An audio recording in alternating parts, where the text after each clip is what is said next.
Hace muchos años trabé amistad íntima con un Mr. William Legrand. Era de una antigua familia de hugonotes, y en otro tiempo había sido rico, pero una serie de infortunios habíanle dejado en la miseria.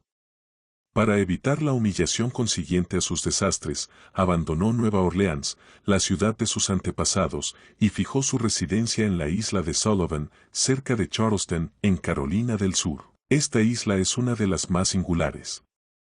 Se compone únicamente de arena de mar, y tiene, poco más o menos, 3 millas de largo. Su anchura no excede de 1/4 de milla. Está separada del continente por una ensenada apenas perceptible, que fluye a través de un yermo de cañas y légamo, lugar frecuentado por patos silvestres. La vegetación, como puede suponerse, es pobre, o, por lo menos, enana. No se encuentran allí árboles de cierta magnitud.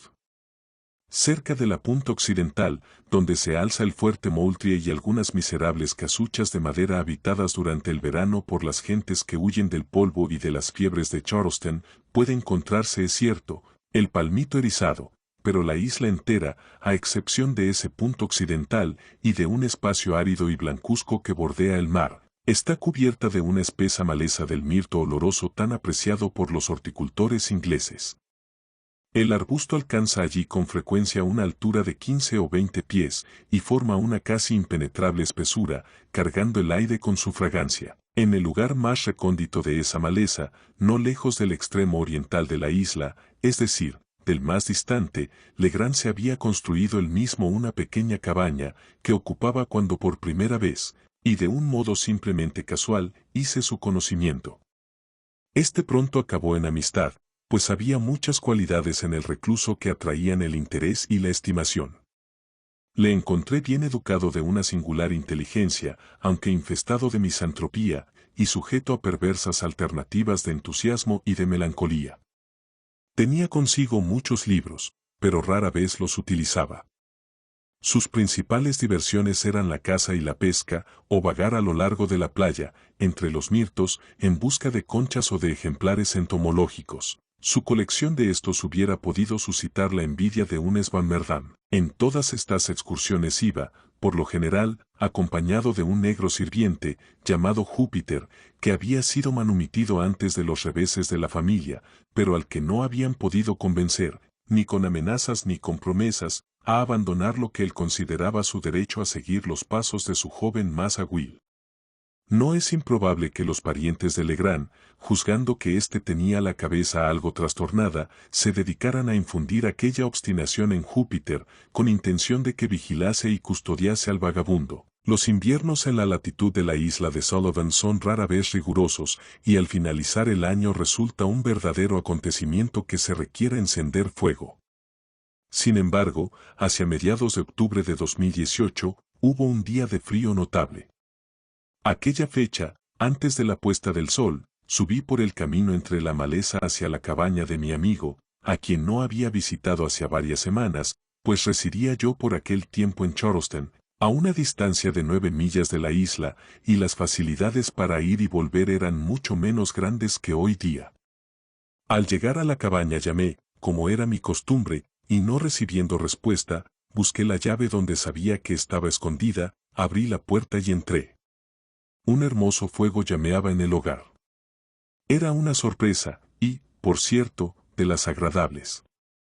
Me quité el gabán, coloqué un sillón junto a los leños chisporroteantes y aguardé con paciencia el regreso de mis huéspedes. Poco después de la caída de la tarde llegaron y me dispensaron una acogida muy cordial. Júpiter, riendo de oreja a oreja, bullía preparando unos patos silvestres para la cena. Legrand se hallaba en uno de sus ataques, con que otro término podría llamarse aquello, de entusiasmo.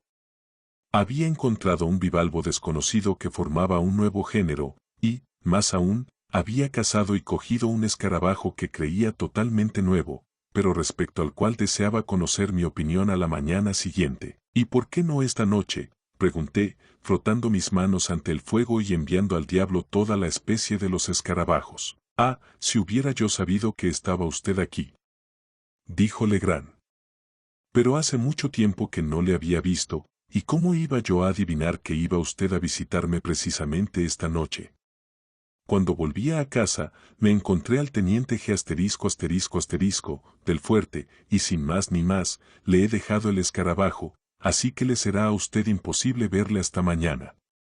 Quédese aquí esta noche, y mandaré a Júpiter allí abajo al amanecer.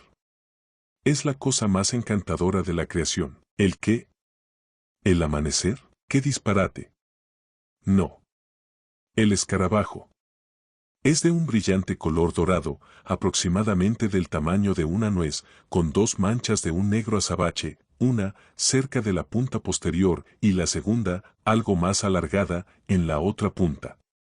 Las antenas no hay estaño en él, Massa Will, se lo aseguro, interrumpió aquí Júpiter, el escarabajo es un escarabajo de oro macizo todo él, dentro y por todas partes, salvo las alas. No he visto nunca un escarabajo la mitad de pesado. Bueno, supongamos que sea así, replicó Legrand, algo más vivamente, según me pareció, de lo que exigía el caso.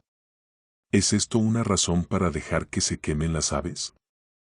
El color, y se volvió hacia mí, bastaría para justificar la idea de Júpiter.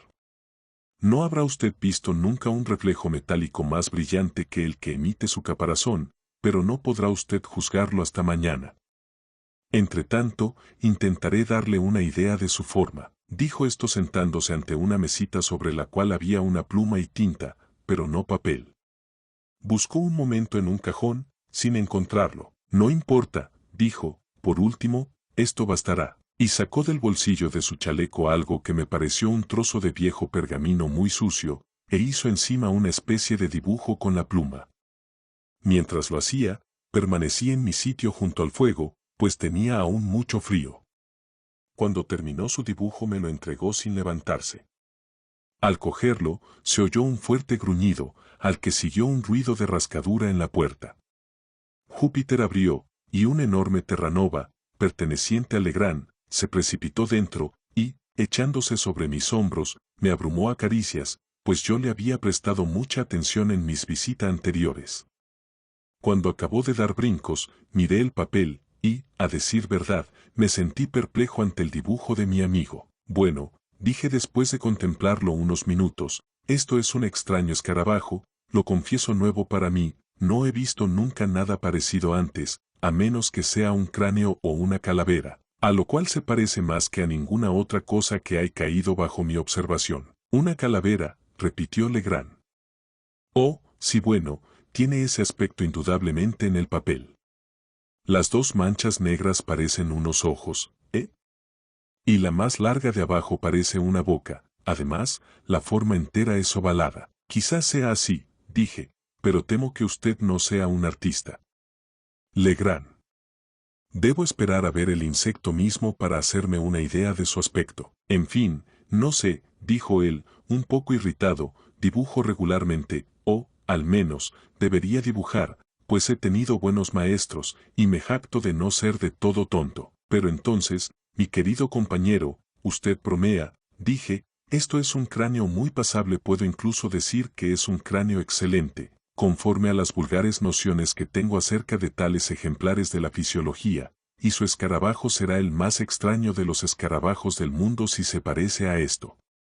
Podríamos inventar alguna pequeña superstición muy espeluznante sobre ello. Presumo que va usted a llamar a este insecto Scaruboeus caput hominis o algo por el estilo, hay en las historias naturales muchas denominaciones semejantes.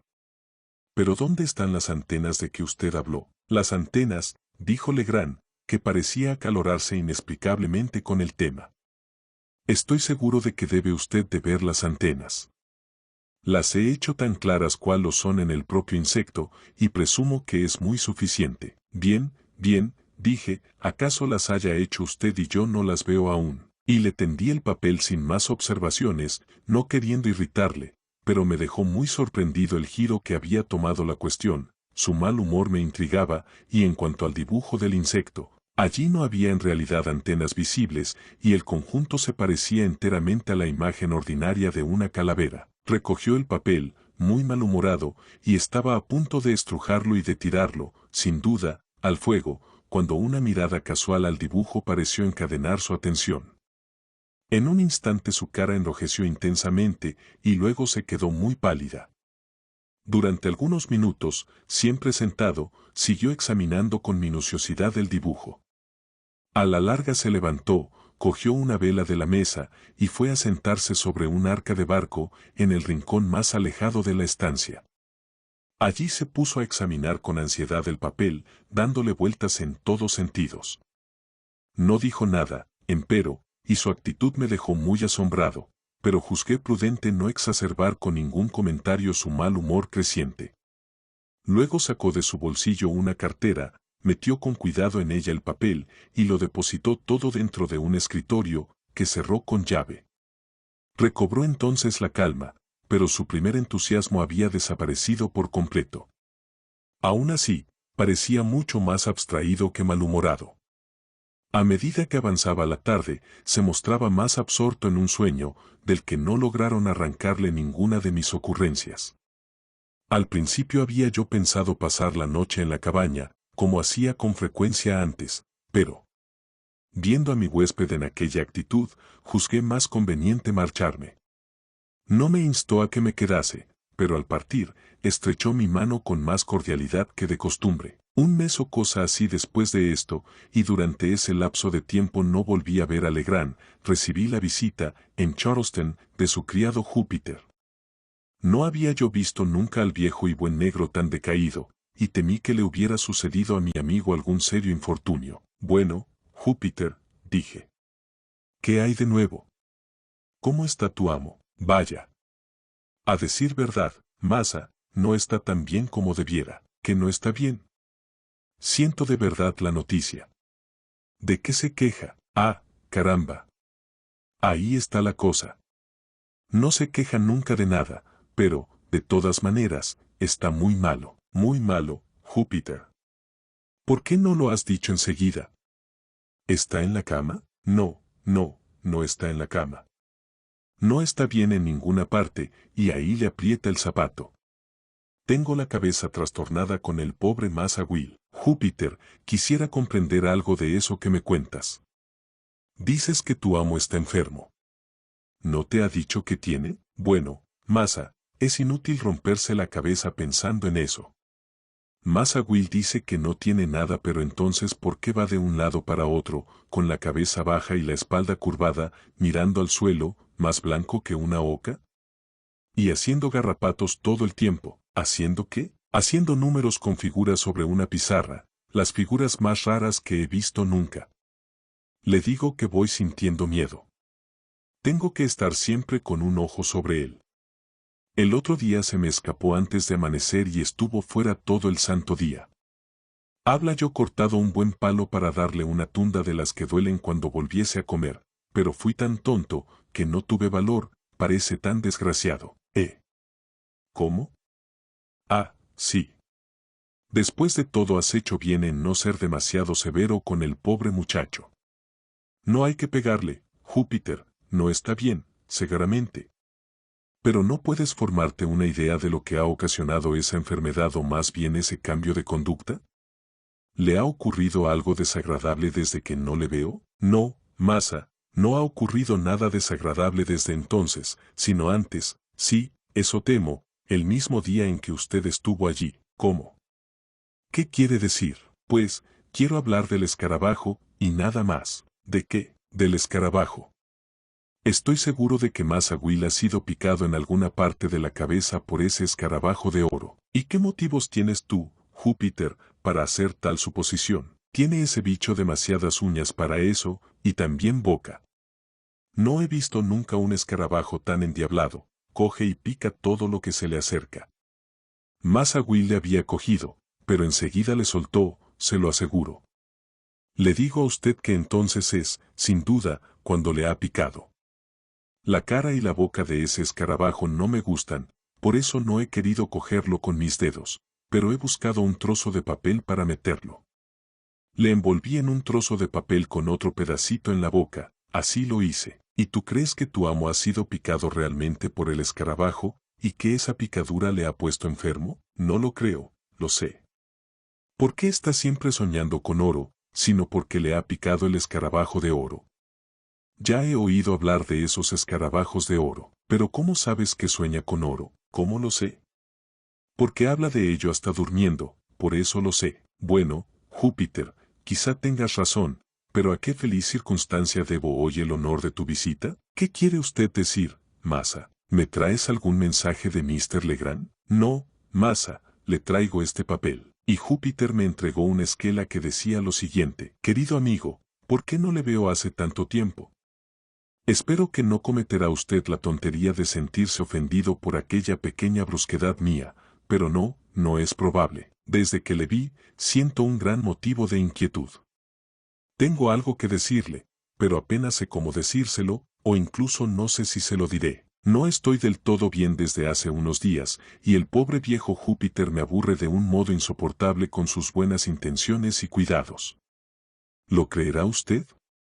El otro día había preparado un garrote para castigarme por haberme escapado y pasado el día solos en las colinas del continente. Creo de veras que solo mi mala cara me salvó de la paliza. No he añadido nada a mi colección desde que no nos vemos. Si puede usted, sin gran inconveniente, venga con Júpiter. Venga. Deseo verle esta noche para un asunto de importancia. Le aseguro que es de la más alta importancia. Siempre suyo, William Legrand. Había algo en el tono de esta carta que me produjo una gran inquietud. El estilo difería en absoluto del de Legrand. ¿Con qué podía él soñar? ¿Qué nueva chifladura dominaba su excitable mente? ¿Qué asunto de la más alta importancia podía él tener que resolver? El relato de Júpiter no presagiaba nada bueno. Temía yo que la continua opresión del infortunio hubiese a la larga trastornado por completo la razón de mi amigo. Sin un momento de vacilación, me dispuse a acompañar al negro. Al llegar al fondeadero, vi una guadaña y 3 azadas, todas evidentemente nuevas, que yacían en el fondo del barco donde íbamos a navegar. ¿Qué significa todo esto, Jup? Pregunté. Es una guadaña, Masa, y unas azadas. Es cierto, pero ¿qué hacen aquí? Masao me ha dicho que comprase eso para él en la ciudad, y lo he pagado muy caro, nos cuesta un dinero de 1000 demonios. Pero, en nombre de todo lo que hay de misterioso, ¿qué va a hacer tu Masa Will con esa guadaña y esas azadas? No me pregunte más de lo que sé, que el diablo me lleve si lo sé yo tampoco. Pero todo eso es cosa del escarabajo. Viendo que no podía obtener ninguna aclaración de Júpiter, cuya inteligencia entera parecía estar absorbida por el escarabajo, bajé al barco y desplegué la vela. Una agradable y fuerte brisa nos empujó rápidamente hasta la pequeña ensenada al norte del fuerte Moultrie, y un paseo de unas 2 millas nos llevó hasta la cabaña. Serían alrededor de las 3 de la tarde cuando llegamos. Legrand nos esperaba preso de viva impaciencia. Asió mi mano con nervioso empressement que me alarmó, aumentando mis sospechas nacientes. Su cara era de una palidez espectral, y sus ojos, muy hundidos, brillaban con un fulgor sobrenatural. Después de algunas preguntas sobre mi salud, quise saber, no ocurriéndoseme nada mejor que decir si el teniente G*** le había devuelto el escarabajo. Oh, sí, replicó, poniéndose muy colorado. Le recogí a la mañana siguiente. Por nada me separaría de ese escarabajo. ¿Sabe usted que Júpiter tiene toda la razón respecto a eso? ¿En qué? Pregunté con un triste presentimiento en el corazón. En suponer que el escarabajo es de oro de veras. Dijo esto con un aire de profunda seriedad que me produjo una indecible desazón. Ese escarabajo hará mi fortuna, prosiguió él, con una sonrisa triunfal, al reintegrarme mis posesiones familiares. ¿Es de extrañar que yo lo aprecie tanto? Puesto que la fortuna ha querido concederme esa dádiva, no tengo más que usarla adecuadamente, y llegaré hasta el oro del cual ella es indicio. Júpiter, trae ese escarabajo. ¿Cómo? El escarabajo, Masa. Prefiero no tener jaleos con el escarabajo, ya sabrá cogerlo usted mismo. En este momento Legrand se levantó con un aire solemne e imponente, y fue a sacar el insecto de un fanal, dentro del cual le había dejado. Era un hermoso escarabajo desconocido en aquel tiempo por los naturalistas, y, por supuesto, de un gran valor desde un punto de vista científico. Ostentaba 2 manchas negras en un extremo del dorso, y en el otro, una más alargada. El caparazón era notablemente duro y brillante, con un aspecto de oro bruñido. Tenía un peso notable, y, bien considerada la cosa, no podía yo censurar demasiado a Júpiter por su opinión respecto a él, pero érame imposible comprender que Legrand fuese de igual opinión. Le he enviado a buscar, dijo él, en un tono grandilocuente, cuando hube terminado mi examen del insecto. Le he enviado a buscar para pedirle consejo y ayuda en el cumplimiento de los designios del destino y del escarabajo. Mi querido Legrand, interrumpí, no está usted bien, sin duda, y haría mejor en tomar algunas precauciones. Váyase a la cama, y me quedaré con usted unos días, hasta que se restablezca. Tiene usted fiebre y, tómeme usted el pulso, dijo él. Se lo tomé, y, a decir verdad, no encontré el menor síntoma de fiebre, pero puede estar enfermo sin tener fiebre. Permítame esta vez tan solo que actúe de médico con usted. Y después, se equivoca, interrumpió él, estoy tan bien como puedo esperar estarlo con la excitación que sufro. Si realmente me quiere usted bien, aliviará esta excitación. ¿Y qué debo hacer para eso? Es muy fácil. Júpiter y yo partimos a una expedición por las colinas, en el continente, y necesitamos para ella la ayuda de una persona en quien podamos confiar. Es usted esa persona única. Ya sea un éxito o un fracaso, la excitación que nota usted en mí se apaciguará igualmente con esa expedición. Deseo vivamente servirle a usted en lo que sea, repliqué, pero ¿pretende usted decir que ese insecto infernal tiene alguna relación con su expedición a las colinas? La tiene. Entonces, Legrand, no puedo tomar parte en tan absurda empresa. Lo siento mucho, pues tendremos que intentar hacerlo nosotros solos. Intentarlo ustedes solos, este hombre está loco, seguramente. Pero veamos, ¿cuánto tiempo se propone usted estar ausente? Probablemente, toda la noche.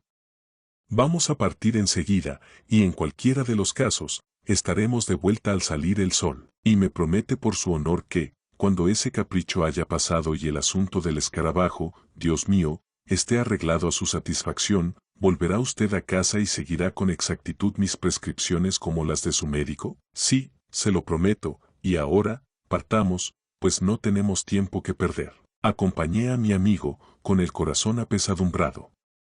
A cosa de las 4 nos pusimos en camino Legrand, Júpiter, el perro y yo. Júpiter cogió la guadaña y las azadas.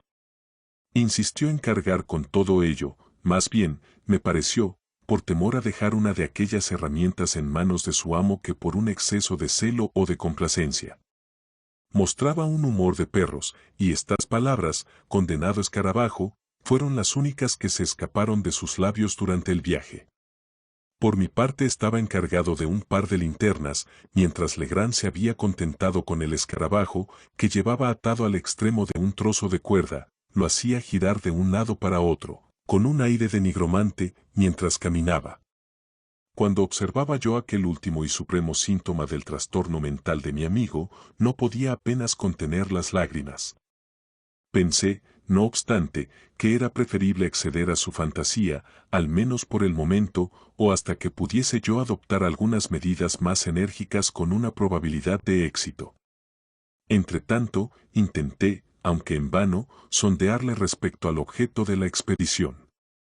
Habiendo conseguido inducirme a que le acompañase, parecía mal dispuesto a entablar conversación sobre un tema de tan poca importancia, y a todas mis preguntas no les concedía otra respuesta que un ya veremos. Atravesamos en una barca la ensenada en la punta de la isla, y trepando por los altos terrenos de la orilla del continente, seguimos la dirección noroeste, a través de una región sumamente salvaje y desolada, en la que no se veía rastro de un pie humano.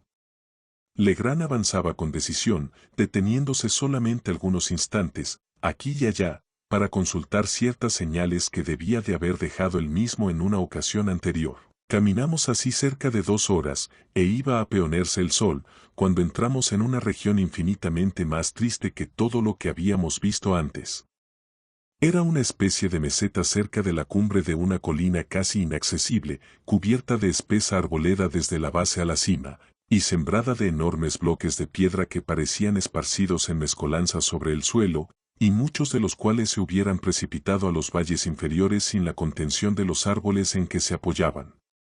Profundos barrancos, que se abrían en varias direcciones, daban un aspecto de solemnidad más lúgubre al paisaje. La plataforma natural sobre la cual habíamos trepado estaba tan repleta de zarzas, que nos dimos cuenta muy pronto de que sin la guadaña nos hubiera sido imposible abrirnos paso.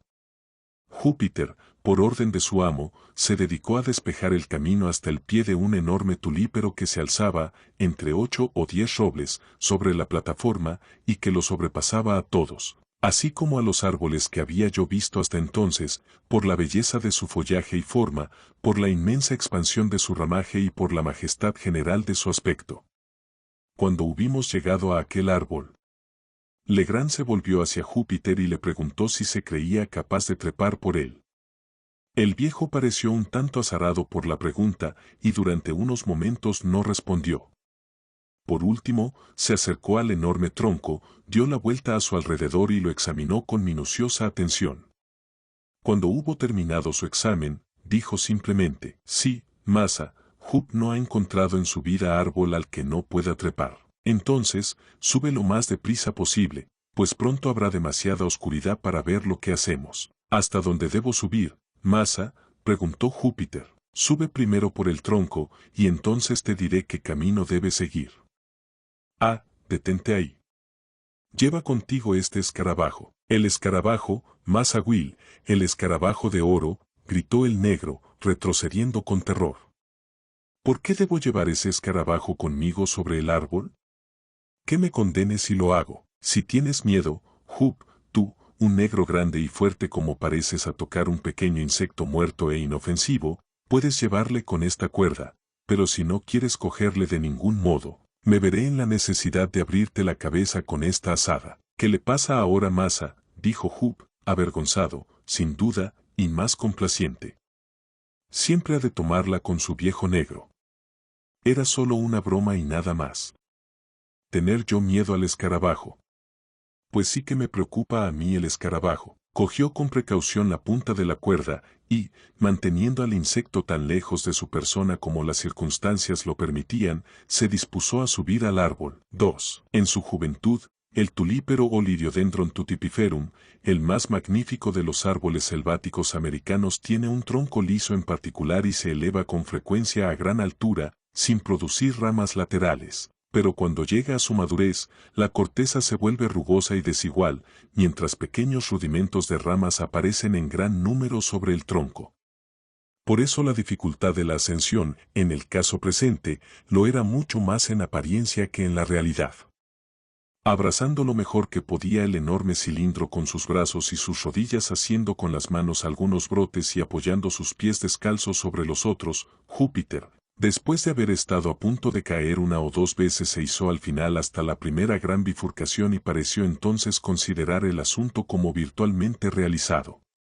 En efecto, el riesgo de la empresa había ahora desaparecido, aunque el escalador estuviese a unos 60 o 70 pies de la tierra. «¿Hacia qué lado debo ir ahora, Masa Will?», preguntó él. «Sigue siempre la rama más ancha, la de ese lado», dijo Legrand. El negro obedeció con prontitud, y en apariencia, sin la menor inquietud, subió cada vez más alto, hasta que desapareció su figura encogida entre el espeso follaje que la envolvía.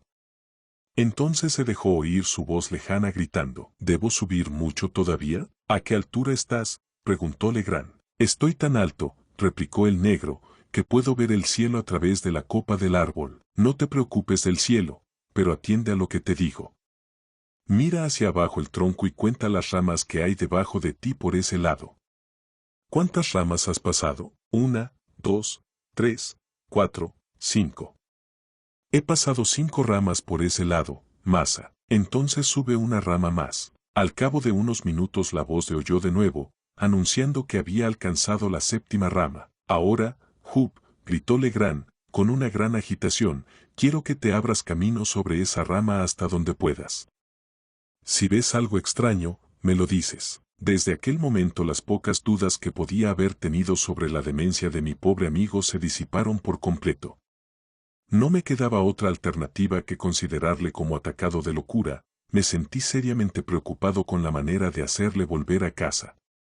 Mientras reflexionaba sobre qué sería preferible hacer, volvió a oírse la voz de Júpiter. «Tengo miedo de avanzar más lejos por esa rama, es una rama muerta en casi toda su extensión». «¿Dices que es una rama muerta, Júpiter?», gritó Legrand con voz trémula. Sí, masa, muerta como un clavo de puerta, eso es cosa sabida, no tiene ni pizca de vida. ¿Qué debo hacer, en nombre del cielo?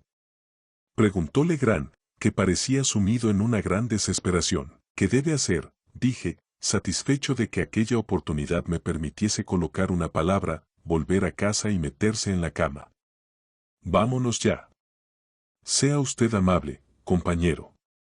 Se hace tarde, y además, acuérdese de su promesa. Júpiter, gritó él, sin escucharme en absoluto, ¿me oyes? Sí, masa Will, le oigo perfectamente. Entonces tantea bien con tu cuchillo, y dime si crees que está muy podrida. Podrida, masa, podrida, sin duda, replicó el negro después de unos momentos, pero no tan podrida como cabría creer.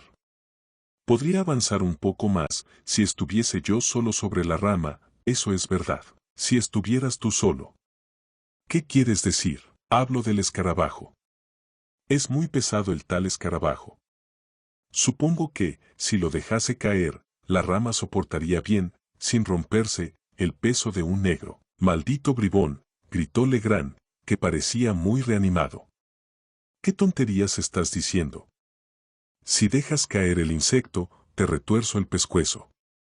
Mira hacia aquí, Júpiter, ¿me oyes? Sí, masa, no hay que tratar así a un pobre negro. Bueno, escúchame ahora.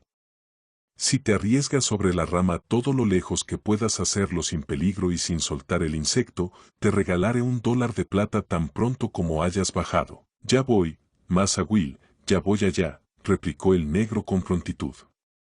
Estoy al final ahora. Al final, chilló Legrand, muy animado. ¿Quieres decir que estás al final de esa rama? Estaré muy pronto al final, masa. Oh, oh.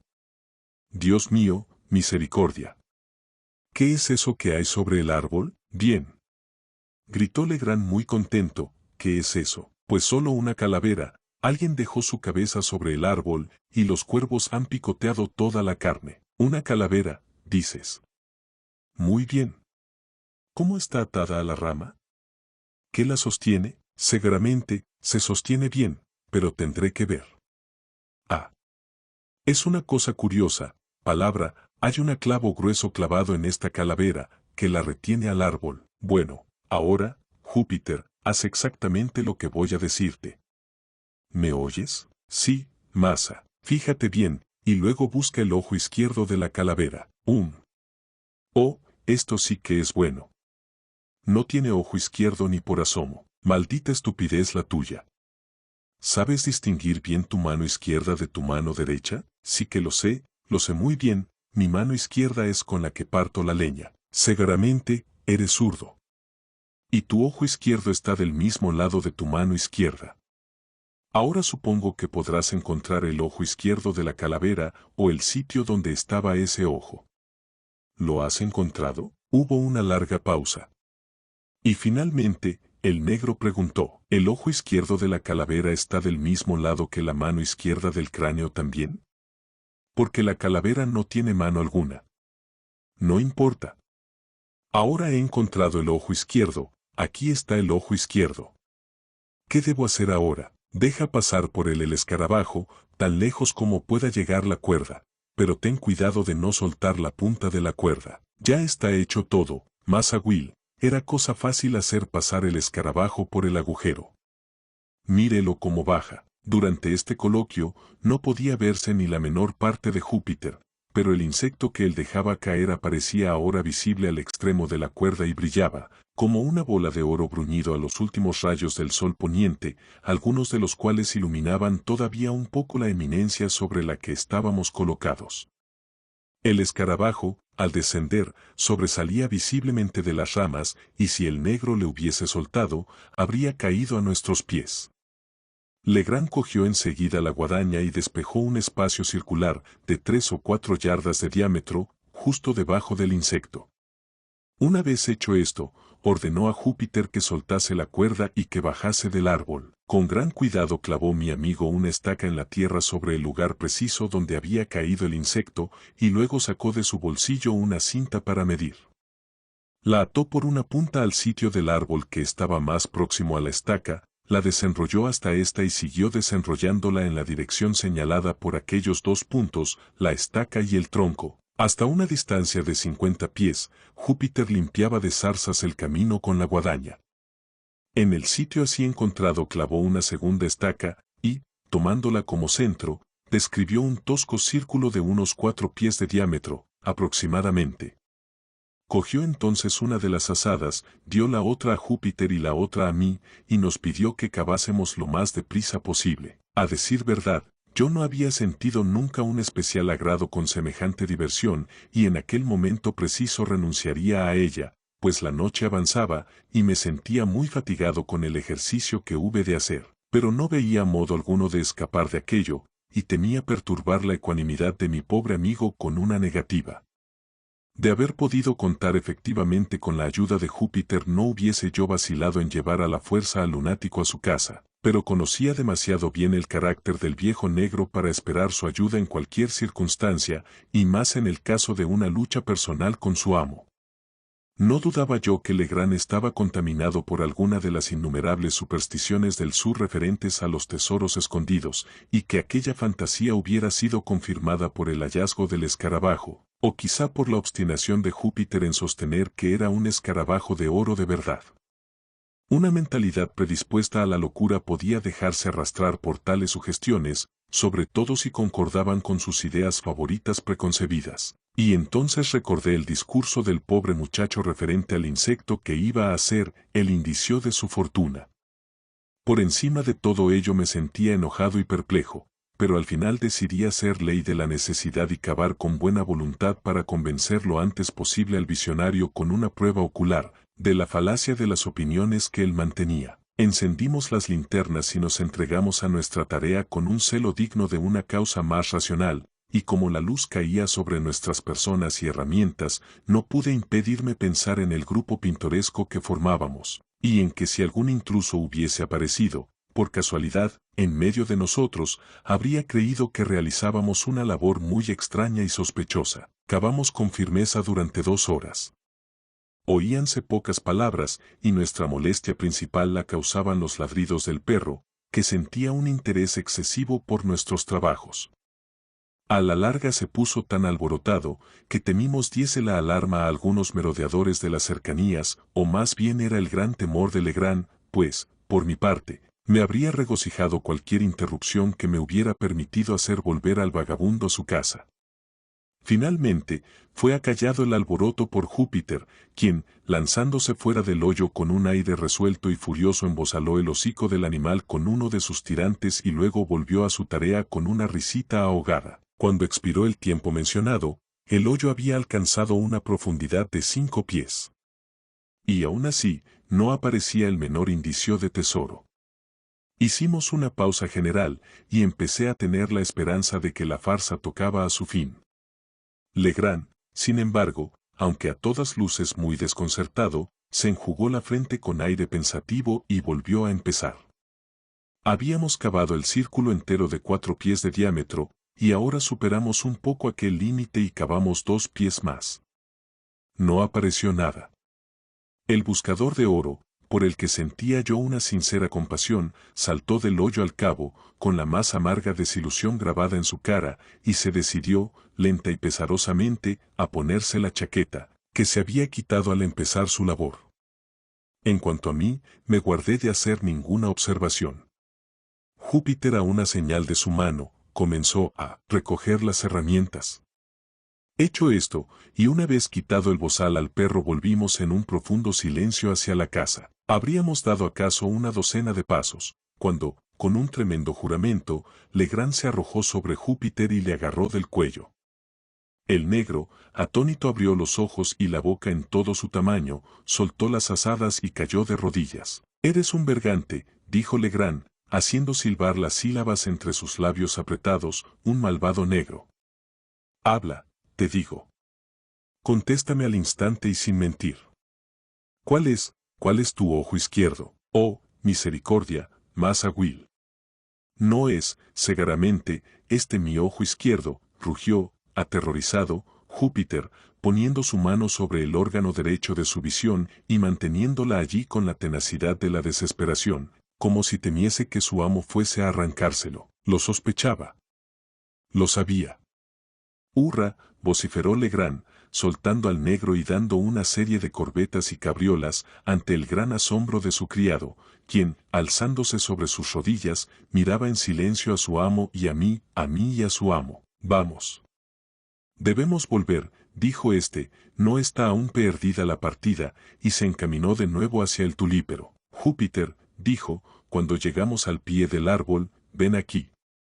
¿Estaba la calavera clavada a la rama con la cara vuelta hacia afuera, o hacia la rama? La cara estaba vuelta hacia afuera, Masa, así es que los cuervos han podido comerse muy bien los ojos, sin la menor dificultad. Bueno, entonces, has dejado caer el insecto por este ojo o por este otro, y Legrand tocaba alternativamente los ojos de Júpiter. Por este ojo, Masa, por el ojo izquierdo, exactamente como usted me dijo, y el negro volvió a señalar su ojo derecho. Entonces mi amigo, en cuya locura veía yo, o me imaginaba ver, ciertos indicios de método, trasladó la estaca que marcaba el sitio donde había caído el insecto, unas 3 pulgadas hacia el oeste de su primera posición. Colocando ahora la cinta de medir desde el punto más cercano del tronco hasta la estaca, como antes hiciera, y extendiéndola en línea recta a una distancia de 50 pies, donde señalaba la estaca, la alejó varias yardas del sitio donde habíamos estado cavando. Alrededor del nuevo punto trazó ahora un círculo, un poco más ancho que el primero, y volvimos a manejar la azada. Estaba yo atrozmente cansado, pero, sin darme cuenta de lo que había ocasionado aquel cambio en mi pensamiento, no sentía ya gran aversión por aquel trabajo impuesto.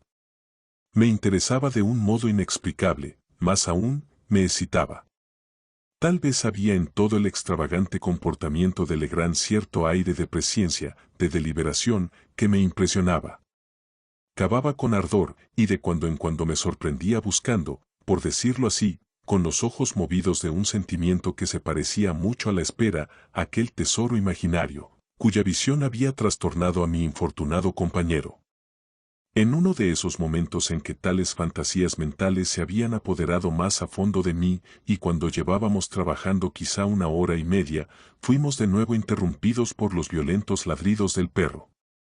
Su inquietud, en el primer caso, era, sin duda, el resultado de un retozo o de un capricho, pero ahora asumía un tono más áspero y más serio. Cuando Júpiter se esforzaba por volver a ponerle un bozal, ofreció el animal una furiosa resistencia y, saltando dentro del hoyo, se puso a cavar, frenético, con sus uñas. En unos segundos había dejado al descubierto una masa de osamentas humanas, formando 2 esqueletos íntegros, mezclados con varios botones de metal y con algo que nos pareció ser lana podrida y polvorienta. 1 o 2 azadonazos hicieron saltar la hoja de un ancho cuchillo español, y al cavar más surgieron a la luz 3 o 4 monedas de oro y de plata. Al ver aquello, Júpiter no pudo apenas contener su alegría, pero la cara de su amo expresó una extraordinaria desilusión. Nos rogó, con todo, que continuásemos nuestros esfuerzos, y apenas había dicho aquellas palabras, tropecé y caí hacia adelante, al engancharse la punta de mi bota en una ancha argolla de hierro que yacía medio enterrada en la tierra blanda. Nos pusimos a trabajar ahora con gran diligencia, y nunca he pasado 10 minutos de más intensa excitación. Durante este intervalo desenterramos por completo un cofre oblongo de madera que, por su perfecta conservación y asombrosa dureza, había sido sometida a algún procedimiento de mineralización, acaso por obra del bicloruro de mercurio. Dicho cofre tenía 3 pies y medio de largo, 3 de ancho y 2 y medio de profundidad. Estaba asegurado con firmeza por unos flejes de hierro forjado, remachados, y que formaban alrededor de una especie de enrejado. De cada lado del cofre, cerca de la tapa había 3 argollas de hierro, 6 en total, por medio de las cuales 6 personas podían asirla. Nuestros esfuerzos unidos solo consiguieron moverlo ligeramente de su lecho. Vimos enseguida la imposibilidad de transportar un peso tan grande. Por fortuna, la tapa estaba solo asegurada con 2 tornillos movibles. Lo sacamos, trémulos y palpitantes de ansiedad. En un instante, un tesoro de incalculable valor apareció refulgente ante nosotros. Los rayos de las linternas caían en el hoyo, haciendo brotar de un montón confuso de oro y de joyas destellos y brillos que cegaban del todo nuestros ojos. No intentaré describir los sentimientos con que contemplaba aquello. El asombro, naturalmente, predominaba sobre los demás. Legrand parecía exhausto por la excitación y no profirió más que algunas palabras. En cuanto a Júpiter, su rostro durante unos minutos adquirió la máxima palidez que puede tomar la cara de un negro en tales circunstancias. Parecía estupefacto, fulminado. Pronto cayó de rodillas en el hoyo, y hundiendo sus brazos hasta el codo en el oro, los dejó allí, como si gozase del placer de un baño. A las postre exclamó con un hondo suspiro, como en un monólogo, y todo esto viene del escarabajo de oro. Del pobre escarabajito, al que yo insultaba y calumniaba. ¿No te avergüenzas de ti mismo, negro?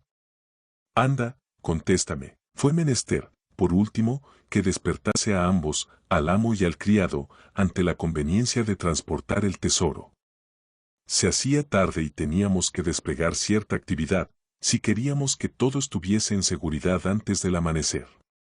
No sabíamos qué determinación tomar y perdimos mucho tiempo en deliberaciones de lo trastornadas que teníamos nuestras ideas. Por último, aligeramos de peso al cofre quitando las 2/3 partes de su contenido, y pudimos, en fin, no sin dificultad, sacarlo del hoyo. Los objetos que habíamos extraído fueron depositados entre las zarzas, bajo la custodia del perro, al que Júpiter ordenó que no se moviera de su puesto bajo ningún pretexto, y que no abriera la boca hasta nuestro regreso. Entonces nos pusimos presurosamente en camino con el cofre, llegamos sin accidente a la cabaña, aunque después de tremendas penalidades y a la 1 de la madrugada. Rendidos como estábamos, no hubiese habido naturaleza humana capaz de reanudar la tarea acto seguido. Permanecimos descansando hasta las 2, luego cenamos, y enseguida partimos hacia las colinas, provistos de 3 grandes sacos que, por una suerte feliz, habíamos encontrado antes. Llegamos al filo de las 4 a la fosa, nos repartimos el botín, con la mayor igualdad posible y dejando el hoyo sin tapar, volvimos hacia la cabaña, en la que depositamos por segunda vez nuestra carga de oro, a tiempo que los primeros débiles rayos del alba aparecían por encima de las copas de los árboles hacia el este. 3. Estábamos completamente destrozados, pero la intensa excitación de aquel momento nos impidió todo reposo. Después de un agitado sueño de 3 o 4 horas de duración, nos levantamos, como si estuviéramos de acuerdo, para efectuar el examen de nuestro tesoro. El cofre había sido llenado hasta los bordes, y empleamos el día entero y gran parte de la noche siguiente en escudriñar su contenido. No mostraba ningún orden o arreglo. Todo había sido amontonado allí, en confusión. Habiéndolo clasificado cuidadosamente, nos encontramos en posesión de una fortuna que superaba todo cuanto habíamos supuesto. En monedas había más de $450,000, estimando el valor de las piezas con tanta exactitud como pudimos, por las tablas de cotización de la época. No había allí una sola partícula de plata.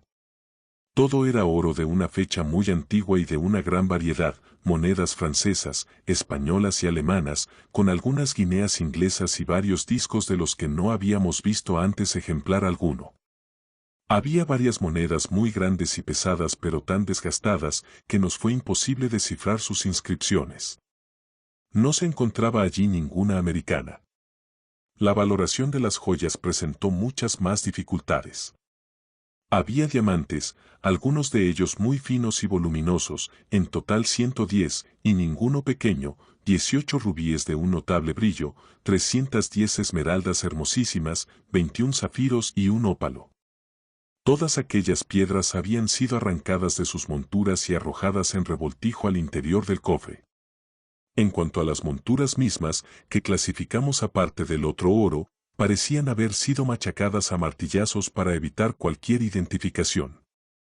Además de todo lo indicado, había una gran cantidad de adornos de oro macizo, cerca de 200 sortijas y pendientes, de extraordinario grosor, ricas cadenas, en número de 30, si no recuerdo mal, 93 grandes y pesados crucifijos, 5 incensarios de oro de gran valía, una prodigiosa ponchera de oro, adornada con hojas de parra muy bien engastadas y con figuras de bacantes, 2 empuñaduras de espada exquisitamente repujadas y otros muchos objetos más pequeños que no puedo recordar.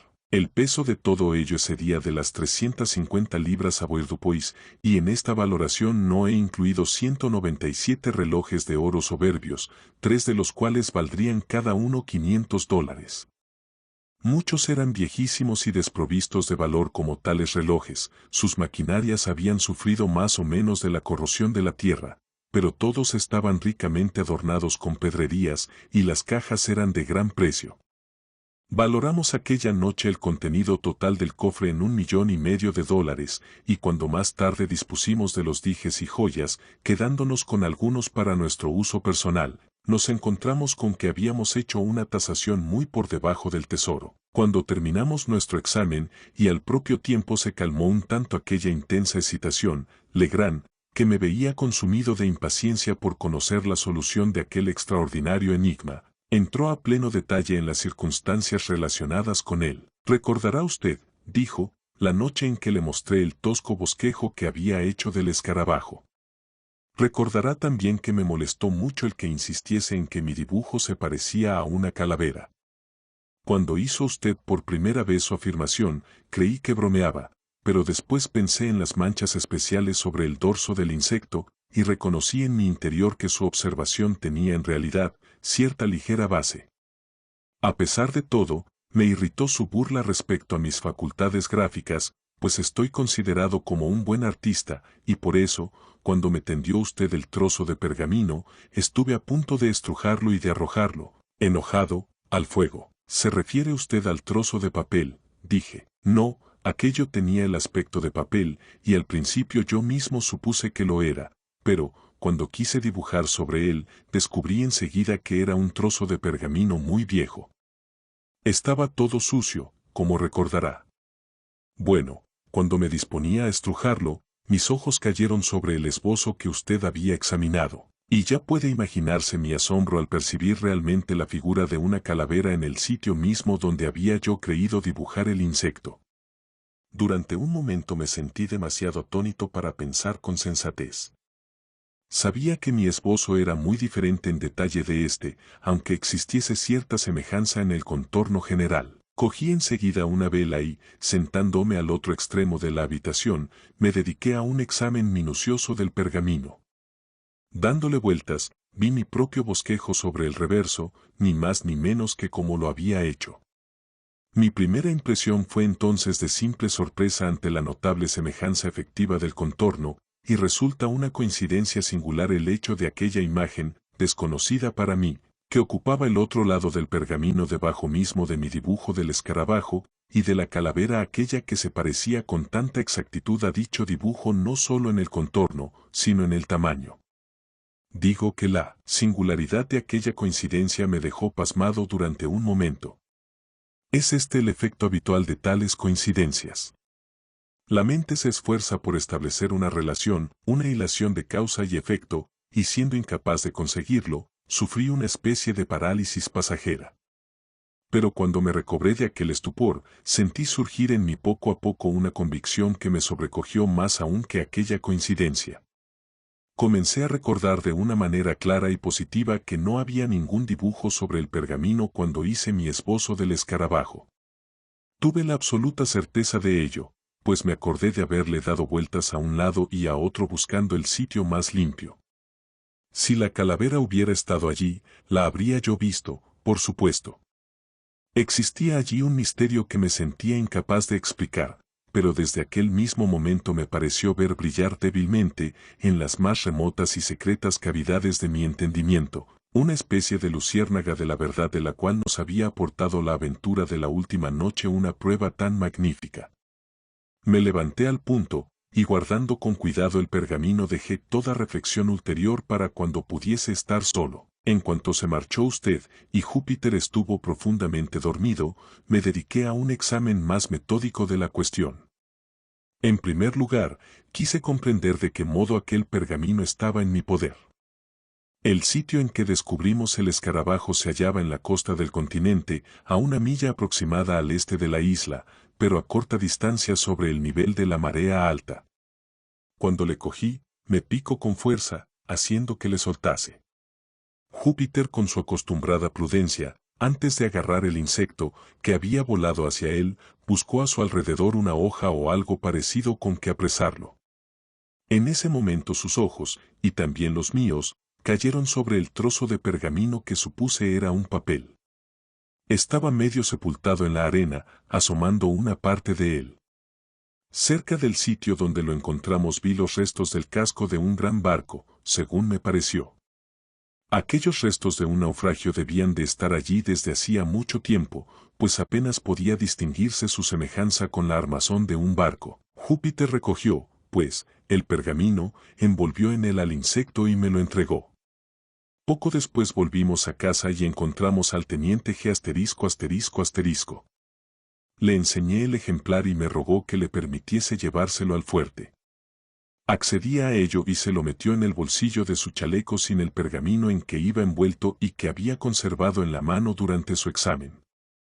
Quizá temió que cambiase de opinión y prefirió asegurar enseguida su presa. Ya sabe usted que es un entusiasta de todo cuanto se relaciona con la historia natural.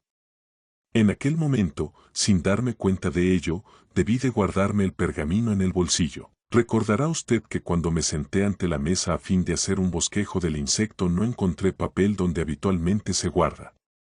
Miré en el cajón y no lo encontré allí. Rebusqué mis bolsillos, esperando hallar en ellos alguna carta antigua, cuando mis dedos tocaron el pergamino.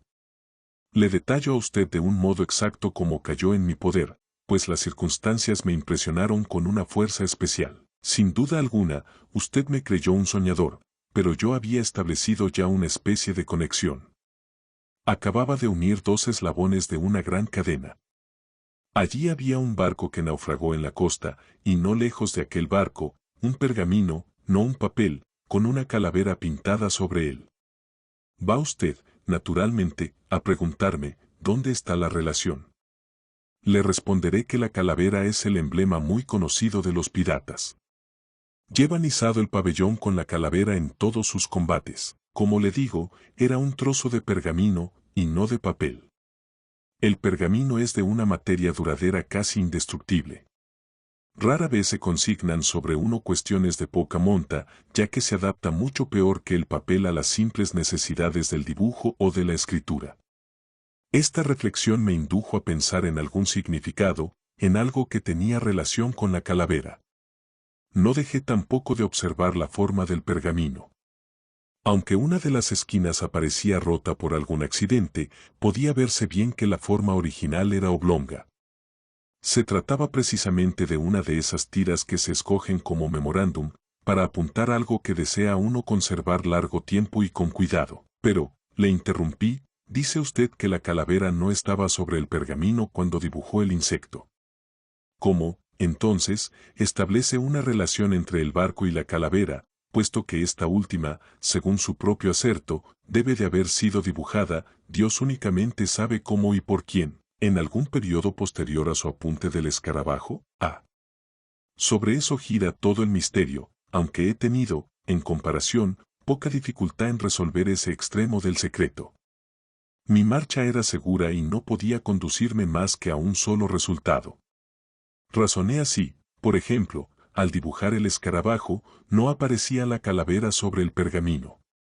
Cuando terminé el dibujo, se lo di a usted y le observé con fijeza hasta que me lo devolvió. No era usted, por tanto, quien había dibujado la calavera, ni estaba allí presente nadie que hubiese podido hacerlo. No había sido, pues, realizado por un medio humano. Y, sin embargo, allí estaba. En este momento de mis reflexiones, me dediqué a recordar, y recordé, en efecto, con entera exactitud, cada incidente ocurrido en el intervalo en cuestión. La temperatura era fría, oh raro y feliz accidente, y el fuego llameaba en la chimenea. Había yo entrado en calor con el ejercicio y me senté junto a la mesa. Usted, empero, tenía vuelta su silla, muy cerca de la chimenea. En el momento justo de dejar el pergamino en su mano, y cuando iba usted a examinarlo, Wolf, el Terranova, entró y saltó hacia sus hombros. Con su mano izquierda usted le acariciaba, intentando apartarle, cogido el pergamino con la derecha, entre sus rodillas y cerca del fuego. Hubo un instante en que creí que la llama iba a alcanzarlo, y me disponía a decírselo, pero antes de que hubiese yo hablado la retiró usted y se dedicó a examinarlo. Cuando hube considerado todos estos detalles, no dudé ni un segundo que aquel calor había sido el agente que hizo surgir a la luz sobre el pergamino la calavera cuyo contorno veía señalarse allí. Ya sabe que hay y ha habido en todo tiempo preparaciones químicas por medio de las cuales es posible escribir sobre papel o sobre vitela caracteres que así no resultan visibles hasta que son sometidos a la acción del fuego. Se emplea algunas veces el safre, digerido en agua regia y diluido en 4 veces su peso de agua, de ello se origina un tono verde. El régulo de cobalto, disuelto en espíritu de nitro, da el rojo. Estos colores desaparecen a intervalos más o menos largos, después que la materia sobre la cual se ha escrito se enfría, pero reaparecen a una nueva aplicación de calor. Examiné entonces la calavera con toda meticulosidad. Los contornos, los más próximos al borde del pergamino, resultaban mucho más claros que los otros. Era evidente que la acción del calor había sido imperfecta o desigual. Encendí inmediatamente el fuego y sometí cada parte del pergamino al calor ardiente. Al principio no tuvo aquello más efecto que reforzar las líneas débiles de la calavera, pero, perseverando en el ensayo, se hizo visible, en la esquina de la tira diagonalmente opuesta al sitio donde estaba trazada la calavera, una figura que supuse de primera intención era la de una cabra. Un examen más atento, no obstante, me convenció de que habían intentado representar un cabritillo. ¡Ja, ja!, exclamé. No tengo, sin duda, derecho a burlarme de usted, $1,500,000 es algo muy serio para tomarlo a broma. Pero no irá a establecer un tercer eslabón en su cadena, no querrá encontrar ninguna relación especial entre sus piratas y una cabra. Los piratas, como sabe, no tienen nada que ver con las cabras. Eso es cosa de los granjeros. Pero si acabo de decirle que la figura no era la de una cabra, bueno, la de un cabritillo, entonces, viene a ser casi lo mismo. Casi, pero no del todo, dijo Legrand. Debe usted de haber oído hablar de un tal Capitán Kidd. Consideré enseguida la figura de ese animal como una especie de firma logográfica o jeroglífica. Digo firma porque el sitio que ocupaba sobre el pergamino sugería esa idea. La calavera, en la esquina diagonal opuesta, tenía así el aspecto de un sello, de una estampilla. Pero me hallé dolorosamente desconcertado ante la ausencia de todo lo demás del cuerpo de mi imaginado documento, del texto de mi contexto. Supongo que esperaba usted encontrar una carta entre el sello y la firma, algo por el estilo. El hecho es que me sentí irresistiblemente impresionado por el presentimiento de una buena fortuna inminente. No podría decir por qué. Tal vez, después de todo, era más bien un deseo que una verdadera creencia, pero no sabe que las absurdas palabras de Júpiter, afirmando que el escarabajo era de oro macizo, hicieron un notable efecto sobre mi imaginación. Y luego, esa serie de accidentes y coincidencias era, en realidad, extraordinaria.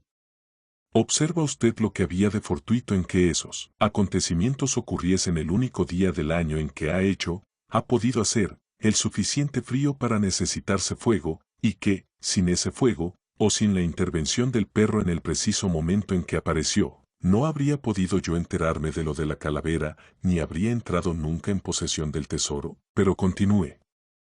Me consume la impaciencia. Bien, habrá usted oído hablar de muchas historias que corren, de esos 1000 vagos rumores acerca de tesoros enterrados en algún lugar de la costa del Atlántico por Kidd y sus compañeros.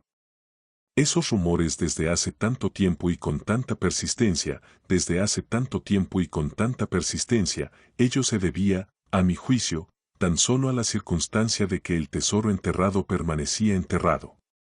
Si Kidd hubiese escondido su botín durante cierto tiempo y lo hubiera recuperado después, no habrían llegado tales rumores hasta nosotros en su invariable forma actual.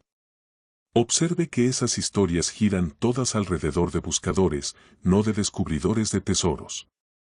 Si el pirata hubiera recuperado su botín, el asunto habría terminado allí. Parecíame que algún accidente, Por ejemplo, la pérdida de la nota que indicaba el lugar preciso debía de haberle privado de los medios para recuperarlo, llegando ese accidente a conocimiento de sus compañeros, quienes, de otro modo, no hubiesen podido saber nunca que un tesoro había sido escondido y que con sus búsquedas infructuosas, por carecer de guía al intentar recuperarlo, dieron nacimiento primero a ese rumor, difundido universalmente por entonces, y a las noticias tan corrientes ahora. ¿Ha oído usted hablar de algún tesoro importante que haya sido desenterrado a lo largo de la costa? Nunca, pues es muy notorio que Kidd los había acumulado inmensos. Daba yo así por supuesto que la tierra seguía guardándolos, y no le sorprenderá mucho si le digo que abrigaba una esperanza que aumentaba casi hasta la certeza, la de que el pergamino tan singularmente encontrado contenía la última indicación del lugar donde se depositaba. Pero ¿cómo procedió usted? Expuse de nuevo la vitela al fuego, después de haberlo avivado, pero no apareció nada. Pensé entonces que era posible que la capa de mugre tuviera que ver en aquel fracaso, por eso lavé con esmero el pergamino vertiendo agua caliente encima, y una vez hecho esto, lo coloqué en una cacerola de cobre, con la calavera hacia abajo, y puse la cacerola sobre una lumbre de carbón. A los pocos minutos, estando ya la cacerola calentada a fondo, saqué la tira de pergamino, y fue inexpresable mi alegría al encontrarla manchada, en varios sitios, con signos que parecían cifras alineadas. Volví a colocarla en la cacerola, y la dejé allí otro minuto. Cuando la saqué, estaba enteramente igual a como va usted a verla, y al llegar aquí, Legrand, habiendo calentado de nuevo el pergamino, lo sometió a mi examen. Los caracteres siguientes aparecían de manera toscamente trazada, en color rojo, entre la calavera y la cabra. 53 más y más 305, 6 asterisco, 4826, 4 más. 4 más, 806 asterisco, 48 más 860, 85, 1 más, y asterisco 8 más 83, 88. 5 asterisco y 46, 88 asterisco 96 asterisco, 8, asterisco y, 485, 5 asterisco más 2 asterisco y, 49 56 asterisco 2, 5 asterisco, 4, 8 8 asterisco, 406, 9285, emoticono cara guiñando 6 más 8, 4 más y, 1, más 9, 480 81, 8, más 1, 48 más 85, 4, 485 más 52 88 06 asterisco 81, más 9, 48 emoticono cara triste 88, 4, y, 34, 48, 4 más, 161, 188, y, pero, dije, devolviéndole la tira, sigo estando tan a oscuras como antes.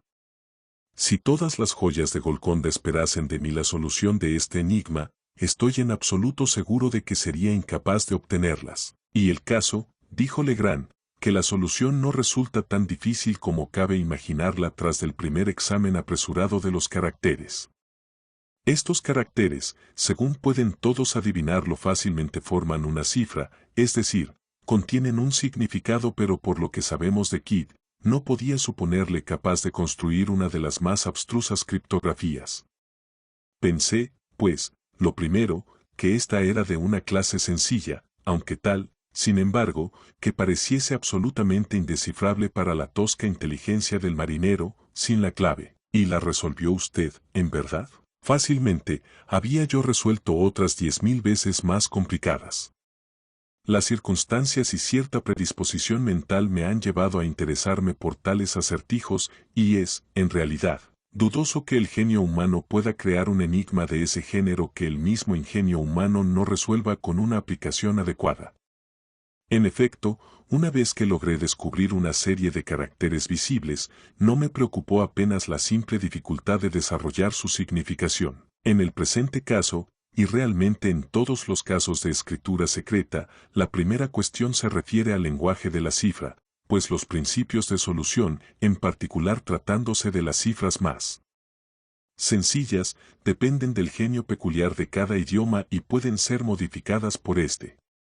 En general, no hay otro medio para conseguir la solución que ensayar, guiándose por las probabilidades, todas las lenguas que os sean conocidas, hasta encontrar la verdadera. Pero en la cifra de este caso toda dificultad quedaba resuelta por la firma. El retruécano sobre la palabra kit solo es posible en lengua inglesa. Sin esa circunstancia hubiese yo comenzado mis ensayos por el español y el francés, por ser las lenguas en las cuales un pirata de mares españoles hubiera debido, con más naturalidad, escribir un secreto de ese género.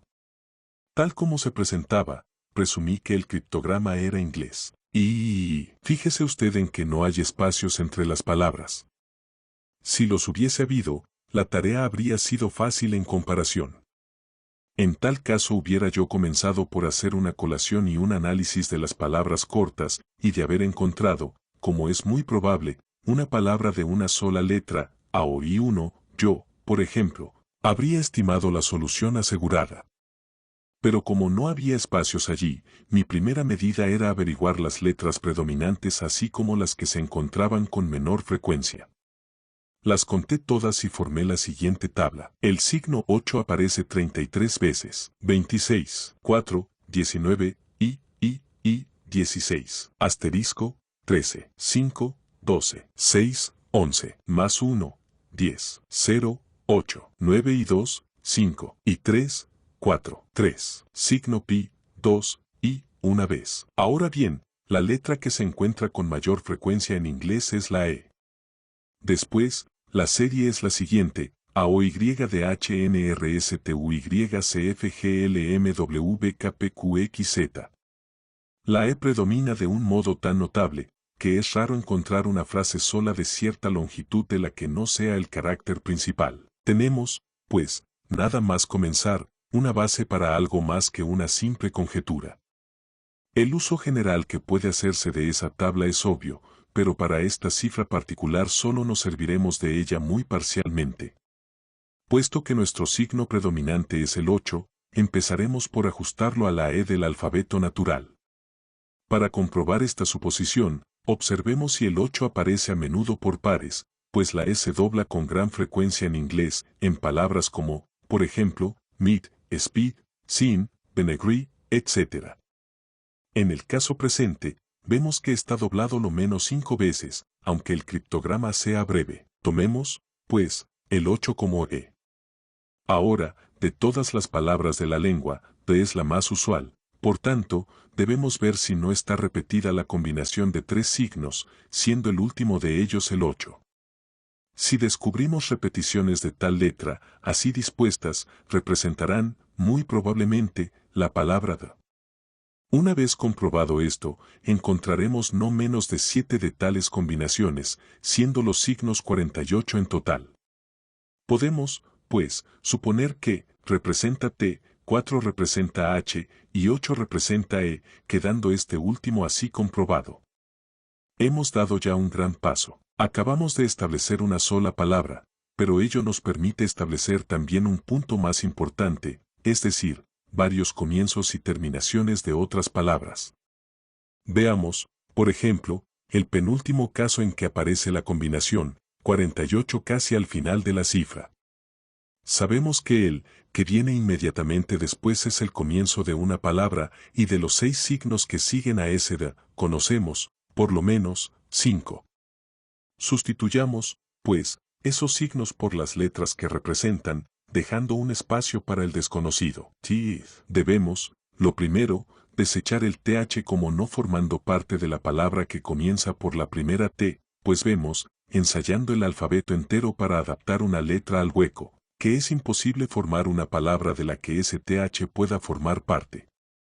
Reduzcamos, pues, los signos A, T y I, y volviendo al alfabeto, si es necesario como antes, llegamos a la palabra tree, árbol, como la única que puede leerse. Ganamos así otra letra, la R, representada por, más las palabras justapuestas de tree, el árbol. Un poco más lejos de estas palabras, a poca distancia, vemos de nuevo la combinación, 48 y la empleamos como terminación de lo que precede inmediatamente. Tenemos así esta distribución, de tree, 4 más 34 D. O sustituyendo con letras naturales los signos que conocemos, leeremos esto. THRI 3 horas D. Ahora, si sustituimos los signos desconocidos por espacios blancos o por puntos, leeremos the tree thr, the, y, por tanto, la palabra through, por, a través, resulta evidente por sí misma. Pero este descubrimiento nos da tres nuevas letras, O, U y G, representadas por I y 3. Buscando ahora cuidadosamente en la cifra combinaciones de signos conocidos, encontraremos no lejos del comienzo esta disposición 83, 88 o agree, que es, evidentemente, la terminación de la palabra degree, grado, que nos da otra letra, la D, representada por I. 4 letras más lejos de la palabra degree, observamos la combinación 46, 88, cuyos signos conocidos traducimos, representando el desconocido por puntos, como antes, y leemos th. Tea. Arreglo que nos sugiere acto seguido la palabra setín, 13, y que nos vuelve a proporcionar dos letras nuevas, la I y la M, representadas por 6 y asterisco. Volviendo ahora al principio del criptograma, encontramos la combinación más y más, 53, más y más. Traduciendo como antes, obtendremos good, lo cual nos asegura que la primera letra es una A y que las dos primeras palabras son a good, un bueno, una buena. Sería tiempo ya de disponer nuestra clave, conforme a lo descubierto, en forma de tabla, para evitar confusiones. Nos dará lo siguiente: 5 representa a I, D, 8, E3, G4, H, 6, y asterisco, N, I, O, R, T, U. Tenemos así no menos de 10 de las letras más importantes representadas, y es inútil buscar la solución con esos detalles. Ya le he dicho lo suficiente para convencerle de que cifras de ese género son de fácil solución y para darle algún conocimiento de su desarrollo razonado. Pero tenga la seguridad de que la muestra que tenemos delante pertenece al tipo más sencillo de la criptografía. Solo me queda darle la traducción entera de los signos escritos sobre el pergamino, ya descifrados. El aquí, a good glass and the Bishop's Hostel and the Devil as seat 41 degrees and 13 minutes northeast and by E North Main Branch 7th, Lem East Side shoot from the left of the Dead Shadow beeline from the tree through the shot 50 feet out. Pero, dije, el enigma me parece de tan mala calidad como antes. ¿Cómo es posible sacar un sentido cualquiera de toda esa jerga referente a la silla del diablo, la cabeza de muerto y el hostal o la hostelería del obispo? Reconozco, replicó Legrand, que el asunto presenta un aspecto serio cuando echa uno sobre él una ojeada casual. Mi primer empeño fue separar lo escrito en las divisiones naturales que había intentado el criptógrafo. ¿Quiere usted decir, puntuarlo? Algo por el estilo. Pero ¿cómo le fue posible hacerlo? Pensé que el rasgo característico del escritor había consistido en agrupar sus palabras sin separación alguna, queriendo así aumentar la dificultad de la solución. Ahora bien, un hombre poco agudo, al perseguir tal objeto, tendrá, seguramente, la tendencia a superar la medida. Cuando en el curso de su composición llegaba a una interrupción de su tema que requería, naturalmente, una pausa o un punto, se excedió en su tendencia a agrupar sus signos, más que de costumbre. Si observa usted ahora el manuscrito, le será fácil descubrir 5 de esos casos de inusitado agrupamiento.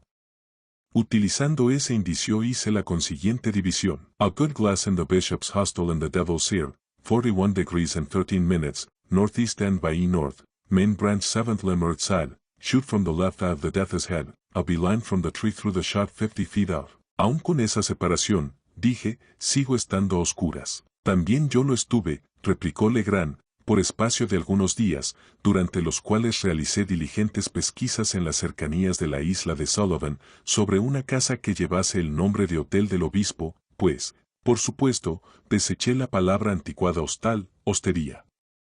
No logrando ningún informe sobre la cuestión, estaba a punto de extender el campo de mi búsqueda y de obrar de un modo más sistemático, cuando una mañana se me ocurrió de repente que aquel Bishop's Hostel podía tener alguna relación con una antigua familia apellidada Bishop, la cual, desde tiempo inmemorial, era dueña de una antigua casa solariega a unas 4 millas, aproximadamente, al norte de la isla. De acuerdo con lo cual fui a la plantación y comencé de nuevo mis pesquisas entre los negros más viejos del lugar. Por último, una de las mujeres de más edad me dijo que ella había oído hablar de un sitio como Bessop's Castle, Castillo de Bessop, y que creía poder conducirme hasta él, pero que no era un castillo, ni mesón, sino una alta roca. Le ofrecí retribuirle bien por su molestia y después de alguna vacilación, consintió en acompañarme hasta aquel sitio. Lo descubrimos sin gran dificultad, entonces la despedí y me dediqué al examen del paraje. El castillo consistía en una agrupación irregular de macizos y rocas, una de estas muy notable tanto por su altura como por su aislamiento y su aspecto artificial. Trepé a la cima, y entonces me sentí perplejo ante lo que debía hacer después. Mientras meditaba en ello, mis ojos cayeron sobre un estrecho reborde en la cara oriental de la roca a una yarda quizá por debajo de la cúspide donde estaba colocado. Aquel reborde sobresalía unas 18 pulgadas, y no tendría más de un pie de anchura. Un entrante en el risco, justamente encima, le daba una tosca semejanza con las sillas de respaldo cóncavo que usaban nuestros antepasados. No dudé que fuese aquello la silla del diablo a la que aludía el manuscrito, y me pareció descubrir ahora el secreto entero del enigma. El buen vaso lo sabía yo, no podía referirse más que a un catalejo, pues los marineros de todo el mundo rara vez emplean la palabra vaso en otro sentido. Comprendí ahora enseguida que debía utilizarse un catalejo desde un punto de vista determinado que no admitía variación. No dudé un instante en pensar que las frases 41 grados y 13 minutos y nordeste cuarto de norte debían indicar la dirección en que debía apuntarse el catalejo. Sumamente excitado por aquellos descubrimientos, marché, presuroso, a casa, cogí un catalejo y volví a la roca. Me dejé escurrir sobre el reborde y vi que era imposible permanecer sentado allí, salvo en una posición especial. Este hecho confirmó mi preconcebida idea. Me dispuse a utilizar el catalejo. Naturalmente, los 41 grados y 13 minutos podían aludir solo a la elevación por encima del horizonte visible, puesto que la dirección horizontal estaba indicada con claridad por las palabras nordeste cuarto de norte. Establecí esta última dirección por medio de una brújula de bolsillo. Luego, apuntando el catalejo con tanta exactitud como pude con un ángulo de 41 grados de elevación, lo moví con cuidado de arriba a abajo, hasta que detuvo mi atención una grieta circular u orificio en el follaje de un gran árbol que sobresalía de todos los demás, a distancia. En el centro de aquel orificio divisé un punto blanco, pero no pude distinguir al principio lo que era.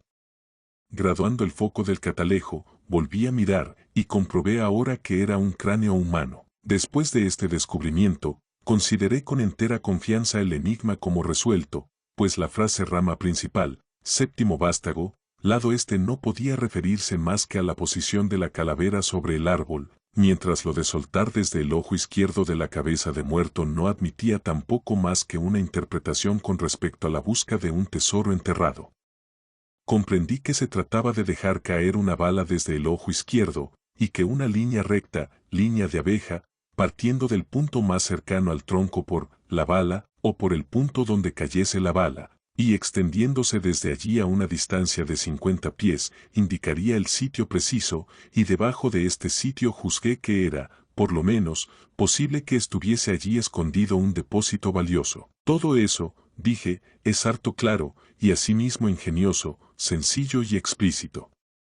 ¿Y cuándo abandonó usted el hotel del obispo, qué hizo? Pues habiendo anotado escrupulosamente la orientación del árbol, me volví a casa. Sin embargo, en el momento de abandonar la silla del diablo, el orificio circular desapareció, y de cualquier lado que me volviese érame ya imposible divisarlo. Lo que me parece el colmo del ingenio en este asunto es el hecho, pues, al repetir la experiencia, me he convencido de que es un hecho, de que la abertura circular en cuestión resulta solo visible desde un punto que es el indicado por esa estrecha cornisa sobre la superficie de la roca. En esta expedición al hotel del obispo fui seguido por Júpiter, quien observaba, sin duda, desde hacía unas semanas, mi aire absorto, y ponía un especial cuidado en no dejarme solo. Pero al día siguiente me levanté muy temprano, conseguí escaparme de él y corrí a las colinas en busca del árbol. Me costó mucho trabajo encontrarlo. Cuando volví a casa por la noche, mi criado se disponía a vapulearme. En cuanto al resto de la aventura, creo que está usted tan enterado como yo. Supongo, dije, que equivocó usted el sitio en las primeras excavaciones, a causa de la estupidez de Júpiter dejando caer el escarabajo por el ojo derecho de la calavera en lugar de hacerlo por el izquierdo. Exactamente. Esa equivocación originaba una diferencia de 2,5 pulgadas, poco más o menos, en relación con la bala, es decir, en la posición de la estaca junto al árbol, y si el tesoro hubiera estado bajo la bala, el error habría tenido poca importancia, pero la bala, y al mismo tiempo el punto más cercano al árbol, representaban simplemente 2 puntos para establecer una línea de dirección. Claro está que el error, aunque insignificante al principio, aumentaba al avanzar siguiendo la línea, y cuando hubimos llegado a una distancia de 50 pies, nos había apartado por completo de la pista. Sin mi idea arraigada a fondo de que había allí algo enterrado, todo nuestro trabajo hubiera sido inútil, pero su grandilocuencia, su actitud balanceando el insecto, cuán excesivamente estrambóticas. Tenía yo la certeza de que estaba usted loco. ¿Y por qué insistió en dejar caer el escarabajo desde la calavera, en vez de una bala? Vaya.